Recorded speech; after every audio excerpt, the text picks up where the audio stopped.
Cast away सन 2000 में release हुई यह फिल्म एक सच्ची घटना पर आधारित है जो कि हमें जीना सिखाती है और हमारे लिए मोटिवेशनल स्टोरी का काम करती है। इस मूवी की IMDb रेटिंग है 7.8 आउट ऑफ 10। इस मूवी को ऑस्कर के साथ ही कई अन्य अवार्ड्स के लिए भी नॉमिनेट किया गया था। तो इस कहानी के जरिए आप भी देखिए एक ऐसे इंसान की कहानी जो कि एक आइलैंड पर फंस गया और 4 साल तक वहीं रहा। किस तरह से उसने फिर एक नई जिंदगी जीनी शुरू की, जानते हैं इस स्टोरी में। ये हैं फेडेक्स कुरियर कंपनी के संचालक चक नोलैंड, जो कि अपने काम में इतने माहिर हैं कि वे हर काम को टाइम पर करते हैं और अपने एम्प्लॉय को भी यही कहते हैं कि हर काम को टाइम से निपटाया करो। और ये है केली, जो कि चक की गर्लफ्रेंड होती है। चक और केली दोनों लंबे टाइम से रिलेशनशिप में हैं और अब शादी करना चाहते हैं, लेकिन चक को अधिकतर विदेश यात्रा करनी पड़ती है, इसलिए अभी तक उनकी शादी नहीं हो पाई है। कुछ ही दिनों में क्रिसमस का त्योहार आने वाला है, लेकिन चक को कंपनी के एक बहुत महत्वपूर्ण काम को करने के लिए मलेशिया जाना पड़ रहा है। इसलिए वह केली को मनाता है कि मैं क्रिसमस में तो यहाँ नहीं रह पाऊंगा, लेकिन न्यू ईयर के दिन मैं तुम्हारे पास रहूंगा। मलेशिया जाने से पहले चक केली को एक गिफ्ट देता है और केली भी उसको एक गिफ्ट देती है, जो कि एक प्यारी सी घड़ी होती है और उसमें केली की फोटो भी लगी होती है। इसके बाद चक फेडेक्स कंपनी के एक चार्टर्ड प्लेन में अपने 4 साथियों के साथ मलेशिया के लिए निकल जाता है। लेकिन जो ही वे प्रशांत महासागर के ऊपर से गुजर रहे होते हैं, वहां पर उनके प्लेन में आग लग जाती है और उनका प्लेन क्रैश होकर के नीचे गिर जाता है। इतने बड़े हादसे में केवल एक ही इंसान जिंदा बचता है और वह होता है चक नोलैंड। वह एक रबर बोट में बैठता है और उसके बाद समुद्र उसको अपनी लहरों के साथ पता नहीं कहाँ ले जाता है, यह वह भी नहीं जानता। इसके बाद जब सुबह उसकी आंखें खुलती है तो वह अपने आप को एक आइलैंड पर पाता है। चक उस आइलैंड में इधर उधर घूमता है, वह किसी को ढूंढने की कोशिश करता है, लेकिन उसे वहां कोई नहीं मिलता। इसके बाद वह जोर जोर से आवाज देता है, लेकिन दूर दूर तक उसकी आवाज को सुनने वाला वहां कोई भी नहीं था। इसके बाद वह बड़े बड़े अक्षरों में वहां पर हेल्प लिख देता है, जिससे कि ऊपर से कोई प्लेन उड़े तो वह समझ जाए कि यहाँ पर कोई इंसान है। इसके बाद जैसे तैसे वह एक रात उस आइलैंड पर काट लेता है। सुबह उठकर वह देखता है कि उसके हेल्प को पानी ने मिटा दिया है। इसके बाद वह बड़ी बड़ी लकड़ियों को लाता है और उससे HELP लिख देता है। उसे विश्वास था कि मुझे इस टापू पर कोई न कोई कहीं न कहीं से देख लेगा। उस टापू पर फेडेक्स कंपनी के कुछ पैकेट्स भी बहकर आ गए थे। अब उन्हें चक इकट्ठा करता है और उनको खोल कर देखता है, लेकिन उसे उनके अंदर कुछ भी खाने का सामान नहीं मिलता है। इसके बाद उसे कुछ आहट सुनाई देती है और एक चीज उसके सामने गिरती है। वह देखता है कि यह नारियल है। अब उसे एक बहुत बड़ी चीज मिल गई थी, क्योंकि वह समुद्र का पानी नहीं पी सकता था, लेकिन नारियल उसकी प्यास बुझा सकते थे। इसके बाद वह पेड़ों से बहुत सारे नारियल इकट्ठे कर लेता है, लेकिन इन नारियलों को फोड़ने में उसकी आफत आ जाती है। वह उनको दीवारों पर पटकता है, पत्थरों पर मारता है, लेकिन वे सही ढंग से फूट नहीं पाते। इसके बाद वह एक नारियल को फोड़ देता है, लेकिन उसका पानी उसके बिल्कुल भी काम नहीं आता। फिर वह एक नुकीले पत्थर से नारियल फोड़ता है और इस तरह से वह अपनी प्यास बुझाता है। आज उसने एक नई चीज़ सीख ली थी। इसके बाद वह समुद्र के पानी में जाता है, क्योंकि वह मछलियां पकड़ना चाहता था, लेकिन वहाँ के जो नुकीले पत्थर होते हैं वह उसके पैरों को घायल कर देते हैं और उसके पैरों से खून निकलना शुरू हो जाता है। इसके बाद वह अपने घायल पैरों पर अपने पैंट को फाड़ करके उन्हें बांध देता है। इसके बाद वह एक ऊंची चोटी पर जाने की सोचता है और इसके बाद कुछ ही देर में वह उस चोटी पर पहुंच जाता है। वहां से जब वो चारों ओर देखता है तो उसे एक चीज दिखाई देती है और वह लौटकर उसके पास आता है। चक देखता है कि यह उसके प्लेन का पायलट था। इसे देखकर वह दंग रह जाता है और दुखी हो जाता है। इसके बाद वह उस पायलट को दफना देता है और उसके पास से उसके शूज और एक टॉर्च को अपने पास रख लेता है, क्योंकि ये दोनों उसके काम की चीजें थी। चक को अब इस टापू पर कई दिन बीत चुके हैं और वह धीरे धीरे यहाँ पर सरवाइव करना सीख रहा है। वह सीख जाता है कि उसके पानी को कैसे इकट्ठा करना है और मछलियों को कैसे मार करके खाना है।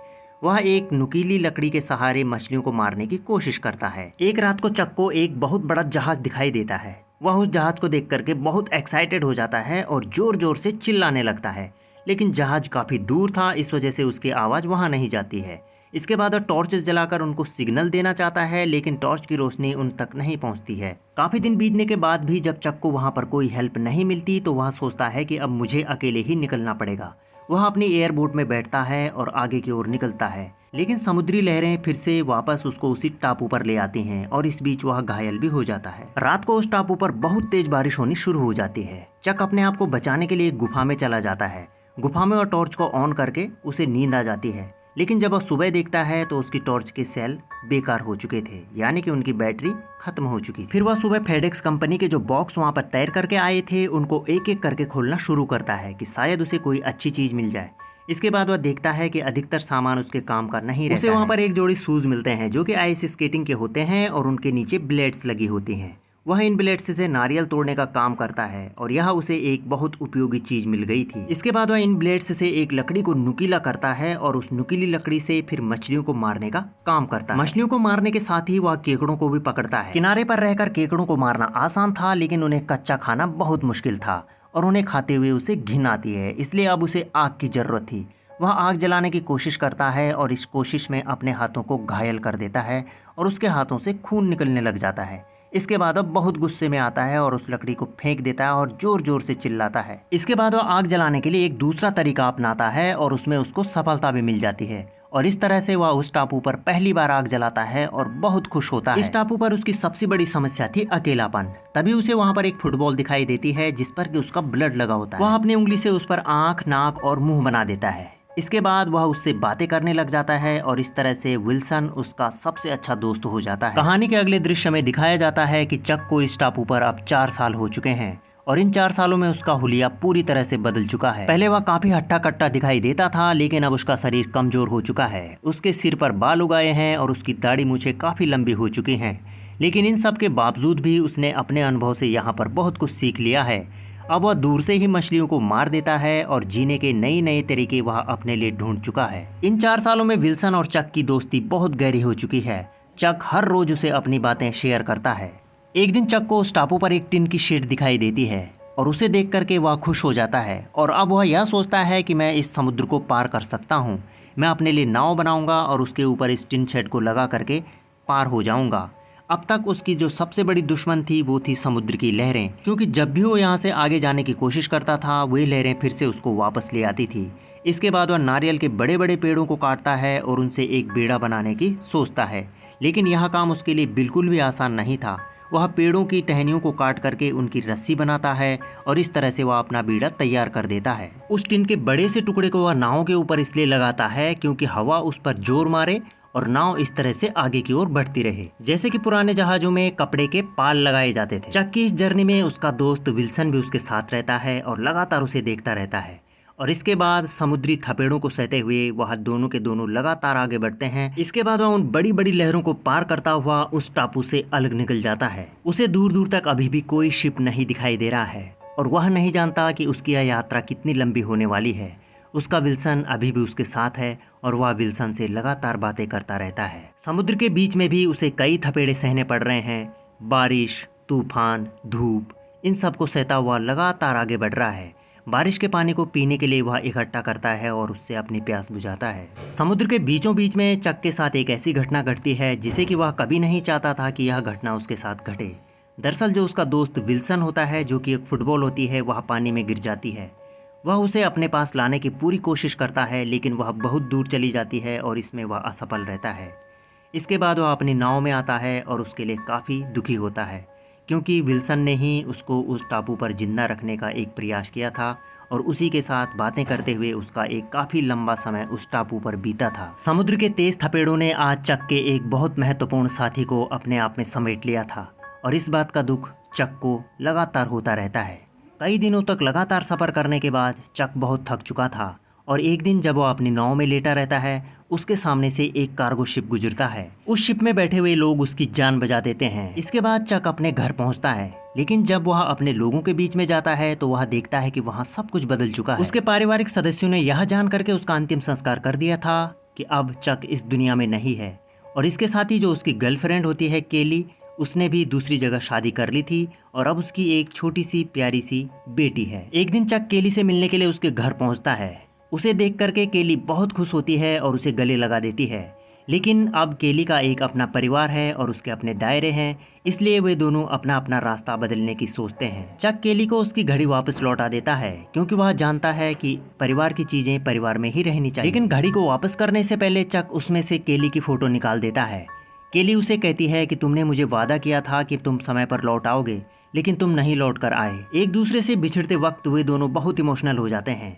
केली भी नहीं चाहती कि वह अपना परिवार छोड़े और चक भी नहीं चाहता कि वह केली की फैमिली में कुछ दखल अंदाजी करे। चक जब वहाँ से जा रहा होता है तो केली अपने घर के बाहर से खड़े खड़े उसे देखती रहती है और उसके बाद वह जोर से आवाज़ लगाती है और चक अपनी गाड़ी को रोक देता है। कुछ देर के लिए लगता है कि शायद वे दोनों अपना निर्णय बदलने वाले हैं और एक दूसरे के साथ रहने वाले हैं, लेकिन ऐसा नहीं होता। केली कहती है कि मैं आज भी तुम्हें बहुत प्यार करती हूँ और चक भी उसे यही कहता है।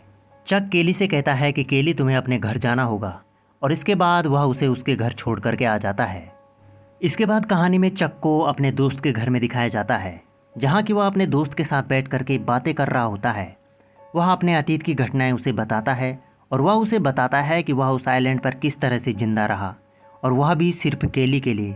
वह दिन रात तड़पता रहा, लेकिन फिर भी उसने हिम्मत नहीं हारी, क्योंकि उसे एक दिन अपने प्यार से मिलने के लिए आना था। लेकिन जब वह वहाँ से वापस आया तो अब केली उसके साथ नहीं है, और इस तरह से पुरानी यादों को याद करते हुए चक बहुत इमोशनल हो जाता है। दरअसल यहाँ पर गलती किसी की भी नहीं थी, न चक की न केली की। उन दोनों को परिस्थितियों ने विवश कर दिया था, जिसकी वजह से उसको इस तरह का निर्णय लेना पड़ा। लेकिन कहते हैं कि रुकने का नाम जिंदगी नहीं है, और चक की लाइफ भी लगातार आगे बढ़ती रही। चक जब उस आइलैंड में अकेला था तो उसके पास एक पैकेट बचा हुआ था, जिसे कि डिलीवर्ड करना था, और उसमें उसका एड्रेस भी लिखा होता है। चक जब उस आइलैंड से वापस आ जाता है तो आज भी चक ने उस पैकेट को अपने पास संभाल के रखा है, और अब उसे वह डिलीवर करने के लिए उस एड्रेस पर जाता है, क्योंकि वह अपने काम के प्रति बहुत ईमानदार था। जब वह उस एड्रेस पर पहुंचता है तो वहां उसे कोई नहीं मिलता। इसके बाद वह उस पैकेट को उनके घर के बाहर रख देता है और उसके ऊपर एक नोट चिपकाता है कि इस पैकेज ने मेरी जिंदगी को सुरक्षित रखा, चक नोलैंड। इसके बाद चक को एक चौराहे पर पानी पीते हुए दिखाते हैं और वह कुछ परेशान भी नजर आता है। तब उसे एक लड़की मिलती है और वो पूछती है कि तुम्हें कहाँ जाना है। चक बोलता है कि मैं यही देख रहा था कि मुझे किधर जाना है। इसके बाद वह लड़की उन चारों रोडों के बारे में उसे जानकारी देती है। इसके बाद वो लड़की वहां से चली जाती है। चक जब उसके ट्रक के पीछे देखता है तो उस पर वही विंग्स बने होते हैं जो कि उस पैकेट पर बने हुए थे। चक समझ जाता है कि ये वही लड़की है जिसका पार्सल देने के लिए वह गया था। कहानी के अंत में चक और बेलिना को एक साथ दिखाया जाता है, और ये दोनों ही अभी अविवाहित हैं, तो इसलिए यह दिखाया जाता है कि अब चक के मन में एक उम्मीद है, एक नई सुबह की, एक नई जिंदगी की। और इसके साथ ही यह फिल्म समाप्त हो जाती है। होप कि आपको यह कहानी पसंद आई होगी। यदि आप हमारे चैनल पर नए हैं तो हमारे चैनल को सब्सक्राइब करना बिल्कुल भी मत भूलिएगा। तो मिलते हैं बहुत जल्द एक नई कहानी के साथ। तब तक के लिए लॉट ऑफ थैंक्स।